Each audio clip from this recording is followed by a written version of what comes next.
Hello, everyone. Welcome to the Skull Session Recruiting Podcast, brought to you by BuckeyeHuddle.com. I'm Mark Givler. Kevin Noon with me here.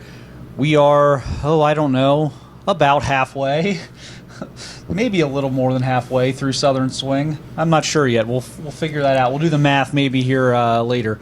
But it was a busy week on the trail for sure. We did all of Georgia and got into North Florida. And we're here right now in Central Florida, about ready to hit some schools today, have some good content coming from that later. But been quite a week, Kevin. Before we get rolling too much, I would like to thank a bunch of our subscribers we were able to meet with. We were able to meet with Mike and Rich in Atlanta, have dinner there, Omar in Jacksonville, Jeff and Dustin here in Central Florida in the Orlando area. Great food, great time, great conversations, and so we appreciate that. And Dave and Charlotte, the previous one. Dave and Charlotte, yes, I did shout out Dave, I think, on the previous one, but yes, thank you, Dave, and Charlotte, for the baseball tickets and everything. So we appreciate everything everyone's done for us on the trip to kind of make things a little bit easier as we head through the South. Kevin, a lot of stops in Georgia. It feels like, especially in 26, that Ohio State's got some things going in Georgia right now.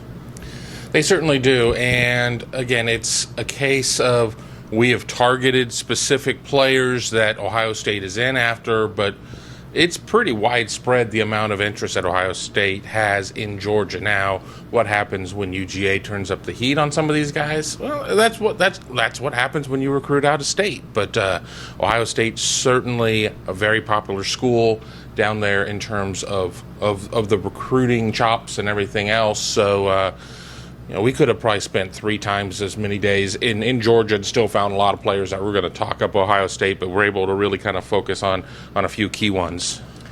Yeah, I think the biggest eye opener on the trip so far has been the Deuce Gerald stop. We knew Deuce was very high on Ohio State. He's been up a couple times. Talked to Deuce a lot, but just all the connections he has with the staff, with Alan Clark and Larry Johnson, just having that relationship, and Leal and Clark actually from, I guess, his dad's hometown, or went to the same high school that his dad went to. So there's all sorts of interesting connections there. It feels like Ohio State's in really good shape there for a kid who's obviously in the heart of the South, but it looks like Ohio State's going to be the team to beat. Right, and we love to sit there and say wait and see, and there's got to be a little measure of wait and see. But I think that if signing day were today, it would absolutely be Ohio State. I think if signing day were in 2 months, it would still be Ohio State. Let's see what happens once we get a little further down the line. But he's saying all the right things. He's telling people around him all the right things. And would I sit there and say all in? No, but I think that Ohio State legitimately is a major favorite right now. And there's another defensive lineman down in kind of like the northeast part of the Atlanta metro area that I think Ohio State's got a good shot with, and that's Bryce Perry-Wright at Buford. Edric Houston, obviously getting pulled out of Buford in the 2024 cycle, is making an impact there. He was actually at Buford's spring game, kind of helping the guys out a little bit. So I think that connection's really strong. I think obviously the Larry Johnson factor there is good as well. Deuce Gerald was at the Buford spring game. Kind of a lot of his buddies there at Buford, and I know him and Bryce Perry-Wright are friendly. This is something that I think could snowball if they could get one of these guys. Yeah, Bryce Perry-Wright was somebody that maybe even going into this trip I wasn't feeling as strongly about. Remember, he shows up to Ohio State with Jakeem Stewart. I mean, they come in and the Red Sea parts, and everybody's like, oh my God, these are a couple of grown men out there. And we get here and the dots start to connect a little bit, and obviously the Buford connection, but Buford sends kids to a lot of schools. But Edric Houston was spoken of in very good terms. Larry Johnson, very good terms. But Ohio State certainly is recruiting these guys in mass. It's just not, okay, Larry, you're in charge of this. I mean, they're making sure that a lot of different of coaches are able to kind of get their hands on this one. Another guy that's kind of, these guys all know each other. They're all from the same part of the country, all from the same part of the state. Tyler Atkinson. I wouldn't go nuts on Tyler Atkinson's going to Ohio State. I think that's a very competitive battle right now with probably at least a handful of schools that I think have a shot at that one. But even Tyler Atkinson, they've got his attention. He's been up multiple times. He's coming up again. I think this summer he's going to try and get back up. So it just feels like they've got this going right now with the 2026 Georgia guys, especially, and a lot of these guys are on defense. If they could get one of these guys and just turn them loose on the rest of the group, I really think this could snowball and they could get 3 or 4 players out of Georgia in 26.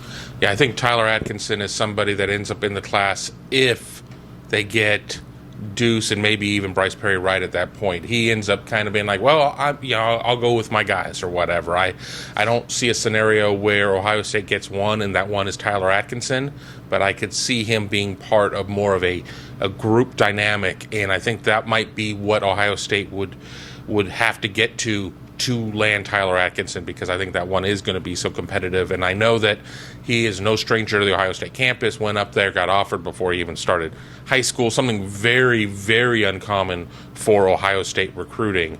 But even with all of that being said, I'm not going to close the door on it.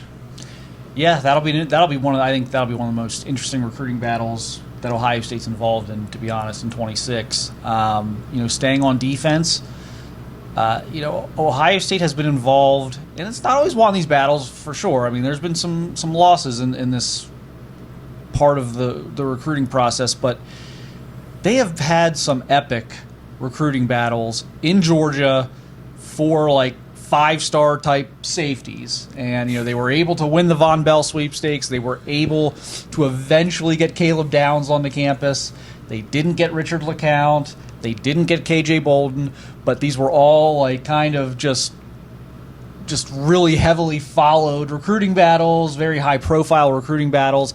I think we're headed for another one with Zealous Hicks out of Carrollton. I think he's extremely high on Ohio State. I think he also likes Georgia quite a bit, so here we go. What were your impressions coming away from Zealous Hicks? Yeah, I mean, super impressive kid. Wish that we would have had an opportunity to see a little bit more practice, but I've watched the tape. Really does seem to have, when you have Tim Walton recruiting for you at Ohio State, that is very meaningful. I think that the interest there is real. You look at, people may sit there and say, well, wouldn't everybody just follow Juju Lewis somewhere? Well, we're talking different sides of the ball, everything else at this point. I don't think that this is going to be a case of one player leading 3 other players with them, and Carrollton certainly is a program to have that many players to talk about. But with Zealous Hicks, I think that is, that's got the DNA of an Ohio State recruitment right there. Yeah, three visits already. More to come as well. So they are very much in that one. I think Zealous is in that 5-star caliber range. We were able to watch a little bit of practice. Obviously, I've seen the film. I've seen him work out before. 6'3", can run, very physical. I think he's that next kind of great safety prospect to come out of Georgia. And again, I think Ohio State's right in that mix. They also offered his teammate Ryan Mosley a 2026 receiver. Ryan seemed to have a lot of good things to say about his time at Ohio State. He made his first visit. Was really impressed. So Carrollton will be a place to watch in 2026. Another place that's going to be a place to watch in 2026, the Bowl School in Jacksonville. We caught up with 2 prospects there, tight end Corbin Fordham and 2026 safety Simeon Caldwell. First of all, Fordham, again, very high on Ohio State early on here. He's going to come up on June 6th for a multi-day visit, probably camp with the Buckeyes during that time, going to go to the Memorial Tournament with his dad.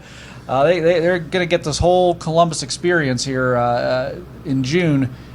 That one feels like Ohio State's a real player. Corbin had a lot of great things to say about Keenan Bailey.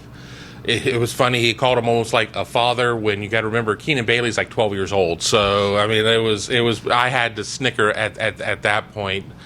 Keenan's watching. I'm just playing. But, yeah, a lot of positive things to say there.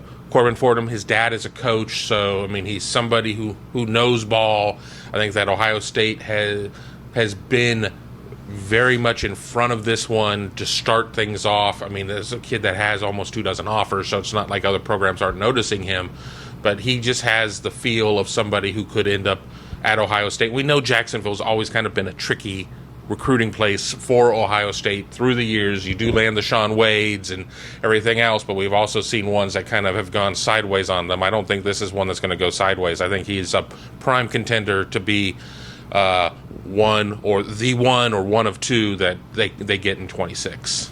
Yeah, good start there for Ohio State with Corbin, so see how that continues to grow. The other guy there, Simeon Caldwell, Tim Walton's nephew and real nephew, blood nephew. It's okay, fam. Yeah, his dad coaches with the Las Vegas Raiders right now. Mike Caldwell's his father, a longtime NFL coach. This is a kid who, take Tim Walton out of it, seems to really like Ohio State for Ohio State, let alone you throw his uncle into the mix. And this is one that I think people need to pay close attention to as well. He's been up to visit. He's going to come back up this summer. Just a lot of good vibes there from Simeon Caldwell. Yeah, you joked with him during the interview that you can see here on this channel at youtube.com/BuckeyeHuddle or at BuckeyeHuddle.com about, well, what happens if you have to tell your uncle no? And he laughed. He's like, well, we'll see if it comes to that. And so you look for any sort of hint or anything else. So these guys don't know at this point, but very positive things to say about Ohio State. Really lit up when he found out that we were here to talk about Ohio State. So I think it's one to certainly put on your short list of players to watch if you're already a cycle ahead and looking at 26. Now, 25. Isaiah Gibson, Warner Robins High School. This one has picked up some steam the last couple months. I don't know. I didn't leave with a strong inclination either way. I think obviously he has built good relationships with Larry Johnson and Lau and Clark. Talked about them sending him just like scripture passages that he reads, and so they've connected kind of on more than just a football level there. But I don't know. Georgia's turning up the heat. A lot of the SEC schools are turning up the heat. He's committed to USC. I would say right now, I left the school thinking, I don't know that he's going to end up at USC, but I think if he doesn't, I would think he plays in the SEC. But it's going to be interesting. They're going to get him up in June. It's going to be his first visit, so it's kind of a wild card when the kid's never visited campus to kind of project, how he's going to take that. Exactly. I think that when we left, I said, I feel pretty confident he doesn't end up at SC, but I don't feel confident he ends up at Ohio State. I think that there's a real chance that he stays closer to home, but I'll tell you how Ohio State absolutely is not going to get him, by not having a visit. But Ohio State has a visit, and things happen. Things happen on these visits, and sometimes you fall in love, and it is what it is. But it's certainly, when he walked into the room, I'm like, ooh. All right, we're talking serious football at this point. He is an imposing figure, and he's the type of player that Ohio State fans would go nuts over. Get him on campus, and let's see where things are. If things continue to matriculate from there, maybe I'll revise my thoughts. And these are the types of swings they can afford to take with Zahir Mathis and London Merritt committed. Absolutely, they can take the swing at Isaiah Gibson and. No harm, no foul if they're not able to pull it off. I mean, so they're in a position of strength now. They haven't been the last few cycles. Now they are. They've got some very good defensive ends committed. And, they can take their swings at Zion Grady and Isaiah Gibson and guys like that and kind of see what happens. And then that's what's important there, to be able to do that and then take the swings on the big fish. And if you may go 0 for 4, you may go 1 for 4. I mean, we don't know. But with Mathis and with Merritt and having things already in place there, and knowing that you're not 3 under your number at this point, certainly makes it a lot easier to take a flyer. We were also in Alabama. We don't want to gloss over that. We made 2 stops in Alabama. Malik Autry, who I think top 50 player. if he's not a 5-star defensive tackle, I'm not sure I've ever seen one. When you throw in his film and see how well he moves, and then see how gigantic he is in person at 6'5", 320 pounds, that would seem to me to be a 5-star. So I don't know. I think maybe one or two of the sites has him pretty high, but I think everyone should probably have him in that 5-star territory. But that just started to take off with Ohio. Like in the last few weeks, they started talking to him. They asked him if he was interested. He said he was. And it's one thing to just say, yeah, I'm interested. Of course you're going to say you're interested. He went up to Ohio State and made a weekend visit like almost immediately. Seemed very impressed. Admitted that Ohio State moved up several spots. Jumped a bunch of schools on his list. Let's see what happens there. Again, committed to Auburn. I joked with him we could probably see Auburn's campus from his high school. It's that close. That could be a tough pull away from Auburn, away from the South. But, hey, good start. I think though when you look at him, look at his friendship with Zion Grady as well, and we've not had a chance to see Zion yet, but keep an eye here on the channel for that. I think Ohio State certainly has an opportunity, because just to jump in your car and I don't even know, it's probably 9 hours to Columbus from there, give or take, maybe a little bit more. Yeah. And I mean, that's still a full weekend to do that and pay for hotels and everything else, and to just jump at that shows that maybe he's not as firmly committed to Auburn as people would like to think, or at least as Auburn people would like to think.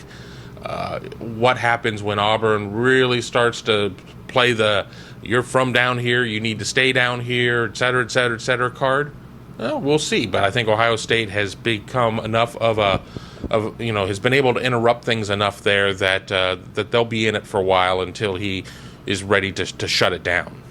And he's already set up his official visit as well, so he'll be back in pretty short order here, just about a month. And they're going to have the Alabama guys. This was smart, I think, by them. We just talked about how Georgia in 26, if they could kind of get one or two, maybe they get a snowball effect. Well, you're going to get Zion Grady, Malik Autry, and committed prospect Naim Offer all on campus for the weekend for their official visits. Who knows? Maybe something clicks there. If Naim stays solid, and I think Zion Grady is kind of the guy they've got some momentum with right now. If you can get him to kind of take that final step over the ledge, maybe you can pull a Malik Autry along with. But that's going to be their strategy. We'll see if it works. Right, you have to sometimes do that. I mean, I know when I went to Ohio State, I moved from New Hampshire. I didn't know anybody at Ohio State. I ended up coming to find out that somebody I went to high school with did go to Ohio State, but we weren't really close. But if you can come up with some of your guys and feel comfortable there, that helps a lot. Because there's one thing about, well, I'm from Indiana, I'm from Pennsylvania, going to Ohio State. It's not really that too terribly far away. You can go home and get mom's cooking and get laundry done. But once you get to Alabama, it's a little bit further away. To have that support system, people that speaks volumes. That speaks volumes. And Ohio State's going to try and break some of that up for what USC has with all of its defensive linemen from the Deep South. Yeah. And Malik even mentioned getting guys like Quinshon Judkins and Caleb Downs, guys from the Deep South, and kind of into their program does make things a little more comfortable for him if he knows there's some guys like that there. So we'll see what happens there. I mean, I think that's going to be a tough one, but they're approaching it in a good way. And to Malik's credit, again, when you 2 weeks ago you get a message from Larry Johnson asking if you're interested, and a week later you're on campus for the weekend. That does say something to me. So we'll see what happens there. But Naim Offered. Good interview with him. If you want to check that out on youtube.com/Buckeye Huddle or at BuckeyeHuddle.com. We had about a 10-11 minute interview, sit down, stand up with Naim Offered after his practice, saying the right things. I think Oregon and Florida are probably going to get official visits. Florida certainly thinks they're going to get an official visit in the middle of June. We'll see if that comes to fruition. Again, he says the right things. I believe him. I believe he feels what he's saying. But I still feel like there's a ways to go here to get this kid in. They got to get him signed, obviously. I just think there's going to be some speed bumps along the way that they've got to navigate. When I was in third grade, I was in love with my third grade girlfriend. I thought nothing was ever going to break us up. And at the moment, I probably meant it. But, things change. And I'm not saying that Naim Offer is your third grade girlfriend or anything along those lines, but he could sit there and 1,000% believe that Ohio State is where he wants to go and then could feel differently in 6 months. So you don't know. Ohio State is going to have to hold on there. I think that you see Ohio State casting still a pretty wide net in the defensive backfield. I think it's not going to be a case of where Ohio State comes up short on its numbers. But they're gonna have to work there. So with him coming up the same weekend as Mathis and Grady, I mean, maybe at that point it could do a little bit more to subconsciously solidify him as he has to sort out his feelings for Oregon and for Florida, maybe any other school. The one thing that I took from our conversation that I thought was maybe helpful to Ohio State is he seemed adamant he's leaving Alabama, adamant that he's leaving the area. You can say that now, and when it's actually time to sign on the dotted line, get some cold feet. We've certainly seen that happen with people in the past. But if you truly are, if they can take Alabama and Auburn out of the equation, which I'm not ready to do yet, but if they could do that, if that's real, that would be, I think, helpful. Because to me, if he's going to go 9-10 hours away from home, it probably will be Ohio State. I've always thought that the big hurdle, the unknown that we can't predict yet because it hasn't happened yet, we're not there yet, is Auburn is struggling. Alabama is desperate to show that there's not going to be a drop-off with Saban. What are those two schools going to say in November and early December to try to keep him to keep him in state? Because those two schools will throw everything but the kitchen sink at a 5-star in-state prospect to not lose him to a team like Ohio State, who these schools think are obviously recruiting rivals, but are also schools you might run into in a expanded playoff situation. Like, that to me is the great unknown here, is what happens when desperate Auburn and desperate Alabama come calling around Thanksgiving. And I think that geographically Auburn is the threat, but I think football-wise it's going to be Alabama. I think Auburn is what Auburn is, and is that an 8-4 team? Is that a 7-5 team? What might that be? But you can play the 10 minutes away. What are we even talking about here? With Alabama, I think what their pitch is they look at what their record is. I mean, if we're getting into November and they're sitting there at 9-1, they can say, look, we're not going to miss a beat with Kalen DeBoer here. We made the right decision. We're continuing this party.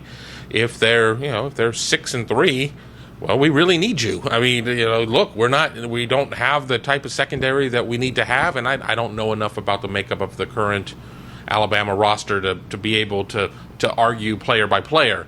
But I think each of them are going to have very different attacks that they're going to take with this one.